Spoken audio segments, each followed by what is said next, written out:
You're 8 years old, and the man crouched next to you, cracking open a marula nut with a stone, is not your uncle. You've called him uncle your whole life. He's fed you when your mother's basket came back empty. He carried you on his shoulders for 6 miles when your legs gave out. If a leopard came out of that grass right now, he would put himself between it and you without thinking twice. And yet, if you traced his blood back through every branch of your family, you would find nothing. Not a drop. Not a single shared ancestor within living memory. For 200,000 years, this was normal. This was survival. So here's the question that should bother you. What if the family that saved the human species wasn't really your family at all? The answer isn't one thing. It's never just one thing. There's the stranger you called uncle, the woman who wasn't your grandmother but acted like one anyway, a tribe that broke its own rule to survive, a group size that seems to be written into your brain whether you like it or not. Every one of these is a piece of a much stranger puzzle than ancient people loved their families. Let's go. Picture the classic image of a hunter-gatherer camp, a tight knot of grandparents, parents, and cousins,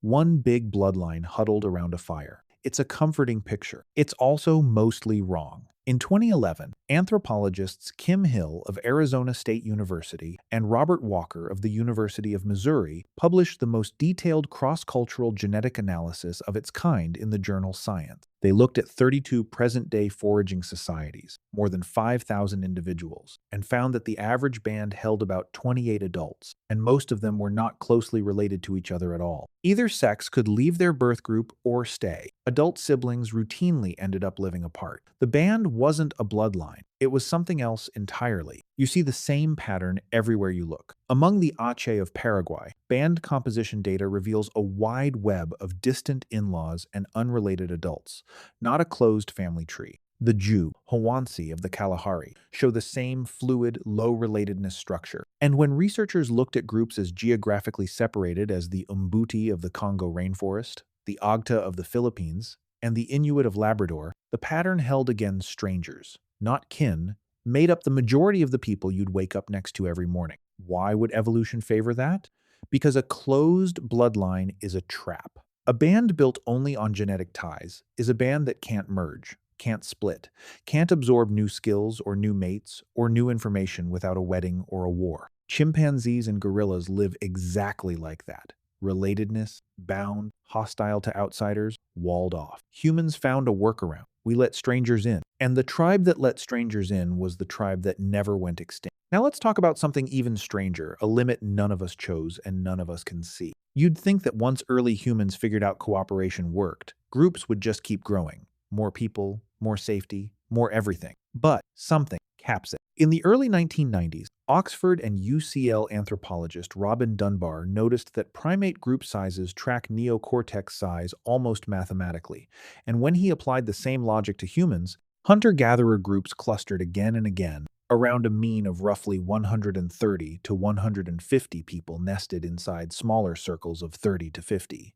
and larger circles of 500 and 1,500. A 2014 follow-up by Lehman, Lee, and Dunbar, analyzing 20 contemporary foraging societies, found the same nested layers all over again. This number doesn't care about culture. 19th century American utopian communes, founded by people with zero knowledge of hunter-gatherer sociology, had a geometric mean size around 52, almost exactly the ancestral band layer. Modern military companies, designed by engineers thinking purely about combat logistics, land right around 130 to 150. Even Neolithic settlement clusters unearthed across the Near East jump in scale in the same stepwise pattern instead of growing smoothly. Why? Because tracking relationships costs brain power. Who owes you a favor? Who's trustworthy? Who's related to whom?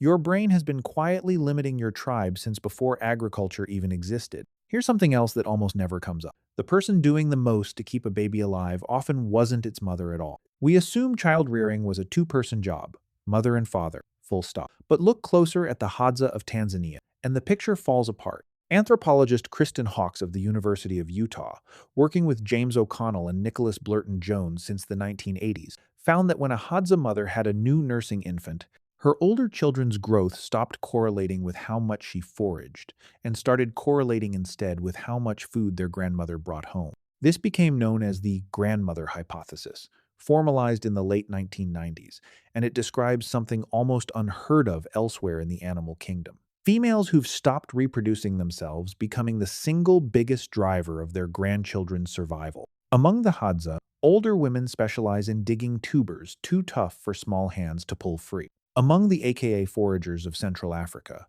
newborns are passed between caregivers so constantly that by 18 weeks old, infants spend more time held by people who aren't their mothers than by their mothers themselves. And centuries earlier, in the German region of Krumm-Herne, church records analyzed by Jan Basie and Eckhart Voland at the Max Planck Institute in 2002 showed that living maternal grandmothers measurably improved a child's odds of survival, while living paternal grandmothers, strangely, correlated with worse outcome. That asymmetry isn't random. A mother can never be entirely certain a child is genetically hers when paternity is uncertain, but she can be certain about her daughter's children. Menopause didn't retire women from parenting, it reassigned them. And then there's fatherhood, which turns out to have never really been a solo job either. Humans belong to a small, strange category of animals classified as cooperative breeders species where raising young is spread across a whole network of caregivers, not concentrated in one pair. Primatologist Sarah Blaffer Hrdy of UC Davis spent decades gathering the evidence for her 2009 book Mothers and Others, and found that across many living cultures, non-parents supply roughly half of a young child's direct care after early infancy, a level of outside help that's essentially absent in chimpanzees and gorillas. Among the FA foragers of the Ituri forest, mothers themselves describe infant care as a whole camp job. Among the Aka, fathers hold their infants for more of the day than fathers in almost any other studied society on Earth.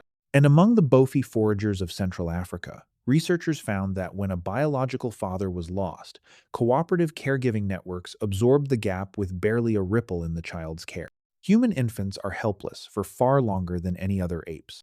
A lone mother simply cannot forage enough calories and watch a helpless baby at the same time. It really did take a village because biology left no other option. So far, this looks like a story about big, warm families. It isn't.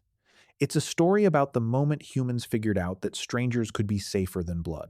Now, let's tackle the biggest myth here, that once agriculture arrived, families only ever got bigger. We picture the multi-generational household as humanity's natural resting state.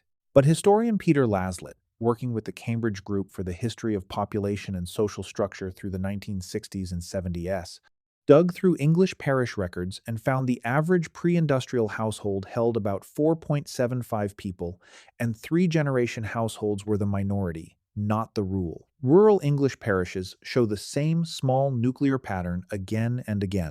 Compare that to historical China and India, where joint family households genuinely were common, and you realize the giant family image was regional, never universal. Go back even further, to Neolithic Çatalhöyük in Turkey, and the individual household units sit architecturally separate rather than merged into sprawling compounds, hinting this small household pattern might predate written history entirely.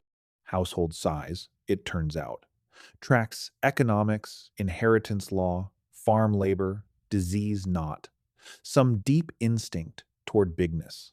The good old days of giant multi-generation households were never as universal as we like to imagine. But here's the part that almost nobody talks about.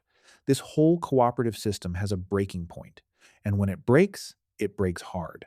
In the mid-1960s, anthropologist Colin Turnbull spent 3 years documenting the Ik people of northeastern Uganda.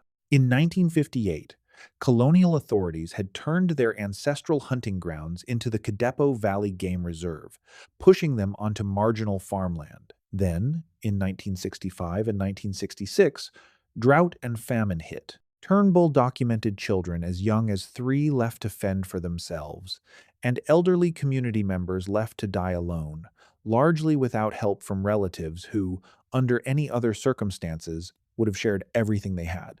Researchers now argue this wasn't proof of a hidden, selfish human nature. Cooperative caregiving runs on caloric surplus. Someone has to have spare energy to feed a grandchild or carry someone else's infant. Strip that surplus away completely, and sharing doesn't vanish because culture failed. It vanishes because starving bodies lose the physical capacity to cooperate at all. A 2020 re-study by anthropologist Catherine Townsend, along with later work published in Evolutionary Human Sciences, found that within about 50 years, Ik communities had rebuilt normal levels of generosity and food sharing once the famine conditions lifted. The system didn't break because it was fragile. It broke because it was conditional, and it switched back on the moment it could. There's one last thing I saved for the end. The family that let humans spread across every continent on Earth was never a fortress of blood loyalty. It was a deliberately leaky, flexible network of half strangers, in laws, and unrelated helpers held together by conditional cooperation instead of genetics. And that same leaky architecture is arguably the direct ancestor of trade networks, alliances, religions, and nation states, every system that asks genetic strangers to act, at least some of the time, like kin. A band of 28 unrelated adults scales, conceptually, into a country of 300 million unrelated citizens. From one Hadza grandmother handing a root to a child who isn't hers, all the way to civilizations built entirely out of strangers, cooperating as if they were family. The small question of who lived with whom turns out to be the hinge that all of human history swings on. So go back to that fire. Go back to the man cracking open the marula nut, the one you called uncle. He shares no blood with you. He never did. But he fed you when your mother couldn't, carried you when your legs gave out, and would have stood between you and a leopard without a second thought. He didn't do it because he had to. He did it because he chose to stay. Maybe family was never about blood. Maybe it was always about who chose to stay.